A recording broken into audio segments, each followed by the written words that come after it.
Mga idol at kabayan, tagumpay ang resupply mission sa Ayungin Shoal. Muling ipinakita ng Pilipinas na kahit anong gawin ng China, hindi matitinag at masisindak ang mga Pilipino. Bagong diskarte ng bansa, ipinakita. Kung dati, nakapatay at tahimik lang ang mga barkong pandigma ng Pilipinas na nakabantay malapit sa Ayungin Shoal. Sa pagkakataong ito, ipinaalam ng BRP Ramon Alcaraz ang presensya nito sa lugar. Department of National Defense Secretary Gibo Chodoro, binira ang China sa international media. Malakas na nanindigan ang Ministro ng Depensa ng Pilipinas na hindi tayo tuta ng Amerika. Ginagawa natin ang tumindig laban sa China dahil ito ang nararapat at tamang gawin upang proteksyonan at depensahan ang mga teritoryo ng Pilipinas.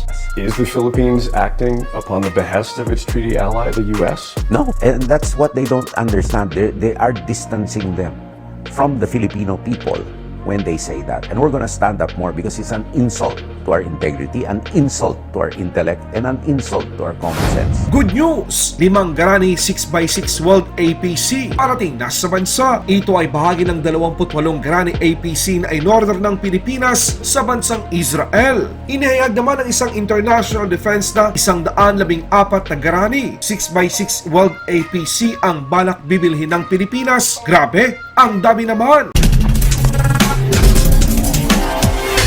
Pilipinas muling nagsagawa ng rotation at resupply mission sa Ayungin Shoal. Kahit nakaliwat kanan ang pagharang ng mga barko ng China, naging matagumpay ang misyon ng Pilipinas. Isa sa mga barkong pandigma ng Pilipinas nasa area din at binuksan pa nito ang kanyang automatic identification system upang ipaalam ang presensya bilang suporta sa mga barko ng Philippine Coast Guard at Philippine Navy supply boat at maging sa China. Kahapon, 3 ng Oktubre, ating namataan sa isang vessel tracker website na ang Philippine Coast Guard, BRP Cabra, Philippine Coast Guard, BRP Sindangan ay umalis sa Palawan para sa panibagong rotation at resupply mission sa Ayungin Shoal. Hindi pa man nakalayo ang mga barko ng Philippine Coast Guard sa Palawan. Ang China Coast Guard at iba pang barko ng China ay nakaposisyon na sa iba't ibang bahagi ng area. Isang indikasyon na alam ng China ang gagawing misyon ng Pilipinas. Ang China Coast Guard 4301 ay agad na pumwesto sa Sabina Shoal. Kita naman sa isang bahagi malapit sa Ayungin Shoal ang isang China Coast Guard 5201 at ang isang Chinese Maritime Militia. At sa unang pagkakataon nakapwesto na rin ang isang warship ng Philippine Navy, ang BRP Ramon Alcaraz ES-16 malapit sa Sabina Shoal at sa Ayungin Shoal. Bandang alas 9:37 ng gabi, ang dalawang barko ng Philippine Coast Guard ay dumistansya sa China Coast Guard sa gabing Sabina Shoal. Pero agresibo talaga ang China. Nilapitan nito ang dalawang barko ng Pilipinas sa distansya na 14.28 nautical mile ayon sa vessel tracker. Kinabukasan dito na nagsimulang maglayag ang mga barko ng Pilipinas patungong Ayungin Shoal. Dito na nagsimulang nagsisulputan na parang kabote ang mga barko ng China. Hindi bababa sa 12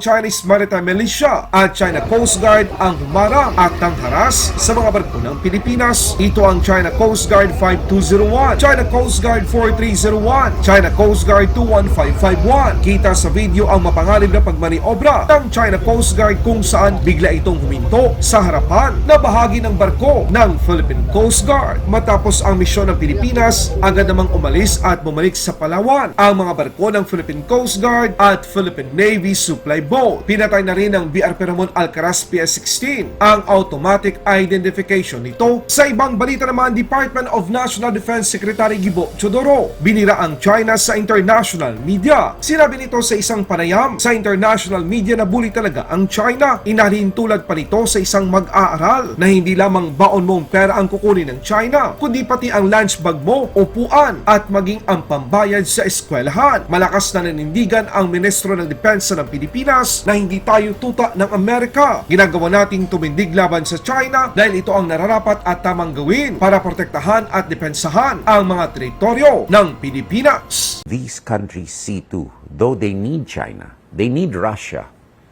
they see that they too may become a victim of bullying of China again. Because if they close off the South China Sea, perhaps the next target will be the Straits of Malacca and then the Indian Ocean. Is that how you feel, as if China is bullying you? Oh, you bet. I would not I cannot think of any clearer case of bullying than this.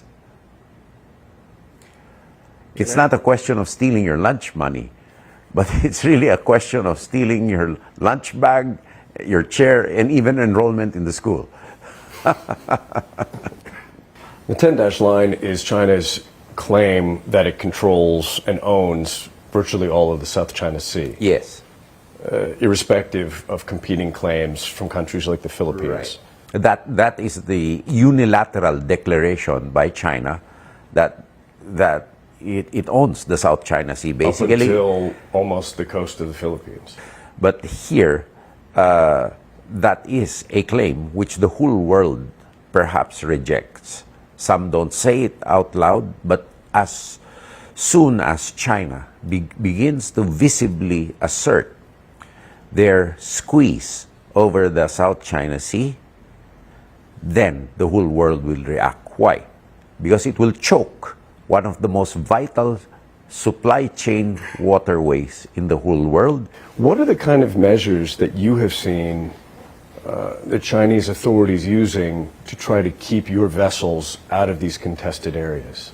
Well, shadowing, harassment, dangerous maneuvers, water cannoning, and military-grade lasers being used on the vessels. These are some of the tactics that they use. But also, we know that they're engaging in a very expansive propaganda war with us. Is the Philippines acting upon the behest of its treaty ally, the U.S.? No, and That's what China says. yeah, and that's what they don't understand. They are distancing them from the Filipino people when they say that. And we're going to stand up more because it's an insult to our integrity, an insult to our intellect, and an insult to our common sense. To suggest that you're American puppets. Yes.